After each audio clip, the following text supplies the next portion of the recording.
camera or at you? I'm easy. Yeah. You've done more of these than me, so I'll leave it to you. Yes, I'll look at you. Okay. Ready, sir.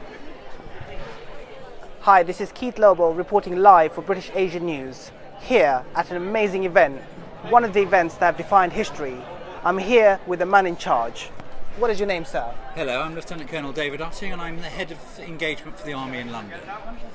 Thank you so much for coming today. This is one of those events we look forward to every year. A great opportunity for us not only to share in this fantastic piece of Sikh heritage, but also to open our doors to the people of Southall. What an amazing thing to do. I think it's really amazing that you've come here to this part of Asia, Southall, and what's the purpose? Is it to get more Sikh people involved in the army? What's the purpose of it?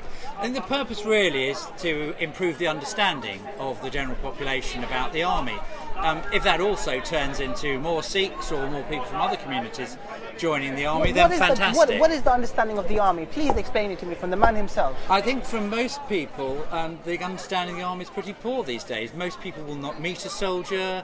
There are very few people who are now related to people who are serving.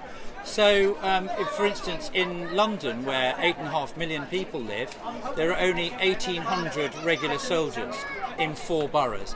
So your chance of actually meeting a soldier in the normal course of your life are fairly remote. So these are really good opportunities for us to allow the public to understand us better. I mean, after all, you pay for us, but also it's members of the community that are going to serve us. What sort of career? Say a young man, he's got no job, he's 15, 16 years old, he's wandering the streets not doing much. What can the army offer a chap like this? We can offer people everything from, if we take someone in with no qualifications whatsoever, we can take them through everything from their basic maths and English right up until master's degrees. Really? So we will quite often take people who've got, as long as they can pass the entry tests, they can go to the Army Apprentices College or the Army Foundation College, it's now called Harrogate, and alongside their military training, we will do education. As they get higher up the system, then there are opportunities to study GCSEs, A-levels, degrees, What is the army test? Is it a scary test? Is it an easy test? Is it a medium test? What is it? It's not a particularly scary test, and also, of course, it's graded in such a way that depending on how you're doing it, it may depend what part of the army you could go into. But it's fundamentally basic numeracy, literacy, fitness, just checking someone's general suitability. Say someone is no good at literacy or numeracy and they're good at fitness. What career could they be inspired to take up in the army? Well, I think there's still no limit, because it might be that they've been no good at literacy and numeracy just because of the way things have happened to them at school, but the fundamentals are still there. But we will help people achieve their ultimate capability, and what is it they're capable of doing.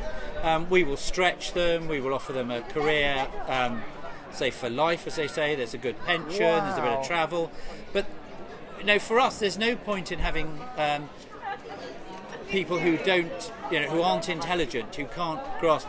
It's a complex modern world, and even for an infantry soldier, it's not just a case of getting a rifle and attacking the enemy. There's a lot of very sophisticated equipment they've got to learn how to operate. So you really look for the potential in people and you develop that potential. Its potential is what we're all about. We understand that not everyone's an intellectual, and also not everyone, school doesn't work for everyone.